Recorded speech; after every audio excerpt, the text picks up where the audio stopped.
ગુજરાતના ઇતિહાસમાં એક એવું રાજ્ય હતું જે ફક્ત એક રજવાડું ન હતું પણ સ્વાભિમાન અને વીરતાનું જીવતું જાગતું પ્રતીક હતું.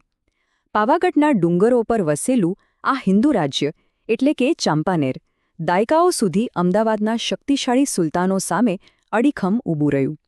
તો ચાલો આજે વાત કરીએ એ રાજ્યની અને એના રાજાના એ અદ્વિતીય બલિદાનની. ચાંપાનેરનું નામ જ એવું હતું ને કે એને જીતવું સુલતાનો માટે એક સપના જેવું હતું. એની આ જ અજેય ગાથા એક એવી નાટકીય વાર્તાનો પાયો નાખે છે જેમાં બલિદાન છે, સ્વાભિમાન છે અને છે અતૂટ શ્રદ્ધા. તો ચાલો જરા ઇતિહાસના પાના ફેરવીએ અને એ સમજવાનો પ્રયત્ન કરીએ કે ભાઈ આ ચાંપાનેરનો કિલ્લો કેમ આટલો અજેય ગણાતો હતો અને એના રાજપૂત શાસકોમાં એવી તો કઈ તાકાત હતી કે મોટા સુલતાનોને પણ પાછા ફરવું પડતું હતું. જો દાયકાઓ સુધી ચાંપાનેરે એક નહીં પણ બે મોટા હુમલાઓનો સામનો કર્યો અને બંનેને નિષ્ફળ બનાવ્યા. પહેલાં તો અહમદ શાહે પ્રયત્ન કર્યો પણ એનું ધ્યાન માંડુ પર વધારે હતું એટલે એ પાછો ફરી ગયો અને પછી મહમ્મદ શાહે કિલ્લો ઘેર્યો પણ એને પણ ખાલી હાથે જ પાછા જવું પડ્યું. હવે આ સ્લાઇડમાં જે વાત છે ને એ ખરેખર બહુ રસપ્રદ છે. એ બતાવે છે રાજા ગંગાદાસની રાજકીય સૂઝબૂઝ. 1451માં જ્યારે મોહમ્મદ શાહે હુમલો કર્યો ત્યારે એમણે શું કર્યું? એમણે માળવાના સુલતાનને મદદ માટે બોલાવ્યો અને ઓફર આપી કે તમારા સૈન્યના દરેક પડાવ માટે 1 લાખ સોનાના સિક્કા આપીશ. હવે આટલી મોટી રકમ સાંભળીને કોણ ના પાડે? માળવાનો સુલતાન તરત જ મદદે આવ્યો અને મોહમ્મદ શાહને ત્યાંથી ભાગવો પડ્યો. મતલબ કે ચાંપાનેર ખાલી બળથી જ નહીં પણ કળથી પણ પોતાનું રક્ષણ કરતું હતું. અને હવે આ વાર્તામાં એ પાત્રોનો પ્રવેશ થાય છે જેણે ચાંપાનેરનું ભવિષ્ય કાયમ માટે બદલી નાખ્યું. સુલતાન મહેમૂદ બેગડો.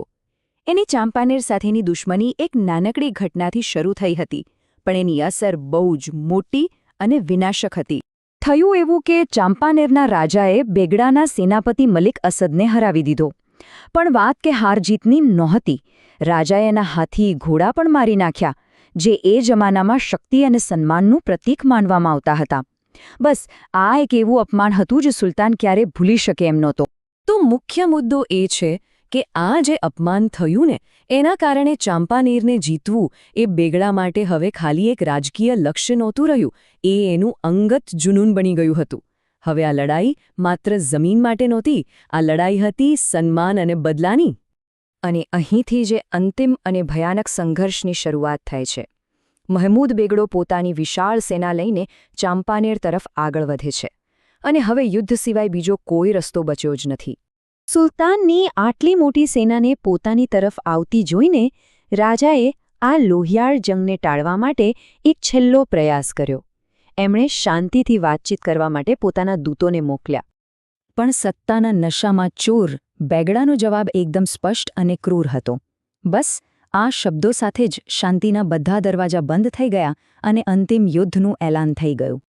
હવે આગળ જે થવાનું હતું એને સમજવા માટે રાજપૂતોની આ 2 મહત્વપૂર્ણ અને દુઃખદ પરંપરાઓને સમજવી ખૂબ જ જરૂરી છે. કેસરિયા અને જોહર. આ પરંપરાઓ એમના માટે જીવન કરતાં પણ વધારે હતી.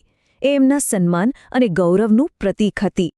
અને આ જ બતાવે છે કે રાજપૂતો માટે સન્માન શું હતું. જ્યારે એમને લાગ્યું કે હવે હાર નિશ્ચિત છે ત્યારે કિલ્લાની અંદરની સ્ત્રીઓએ દુશ્મનોના હાથમાં આવવા કરતાં મૃત્યુને પસંદ કર્યું અને જોહરની આગમાં પોતાને હોમી દીધા. અને કેસરિયા વસ્ત્રો પહેરીને પુરુષો પોતાના છેલ્લા શ્વાસ સુધી લડવા માટે કિલ્લાના દરવાજા ખોલીને દુશ્મનો પર તૂટી પડ્યા.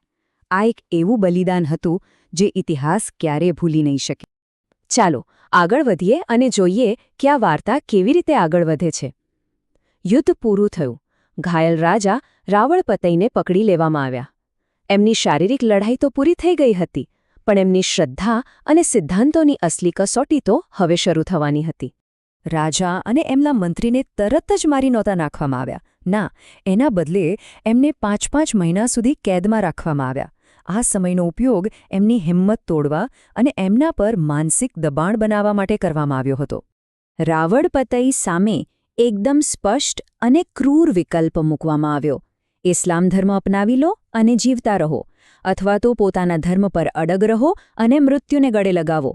આ હતી એમની શ્રદ્ધાની અંતિમ અને સૌથી અઘરી પરીક્ષા. એમના ઘા રૂઝાઈ ગયા પછી પણ જ્યારે એમને ફરીથી સુલતાનની સામે લાવવામાં આવ્યા ત્યારે પણ રાજાપતઈ પોતાના નિર્ણય પર અડગ રહ્યા. એમણે દરેક લાલચ અને ધમકીને ઠુકરાવી દીધી અને ધર્મ બદલવાની સાફ ના પાડી દીધી. એમનો જવાબ એક જ હતો: મૃત્યુ મંજૂર છે, પણ ધર્મ પરિવર્તન નહીં. અને હવે આપણે આ વાર્તાના સૌથી દુઃખદ અંત તરફ આવી રહ્યા છીએ. ચાંપાનેરના પતનની એવી અસર થઈ જેણે ગુજરાતના ઇતિહાસ પર એક ઊંડો ઘા છોડી દીધો. રાજાની શહાદત પછી એમના વફાદાર મંત્રી ડુંગરસિંહે જે કર્યું એ અકલ્પનીય હતું.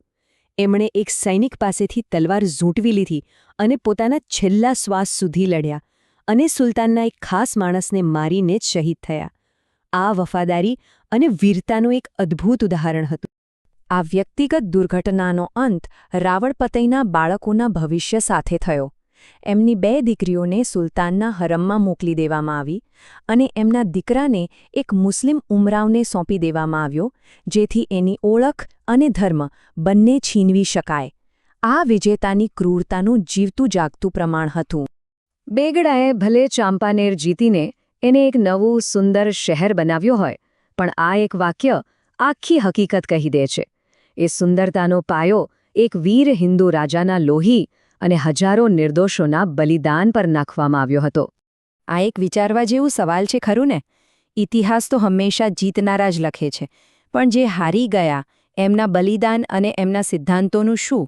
ચાંપાનેર જેવી વાર્તાઓ આપણને ઇતિહાસ, જીત અને યાદોના અર્થ પર ફરીથી વિચાર કરવા માટે મજબૂર કરે છે.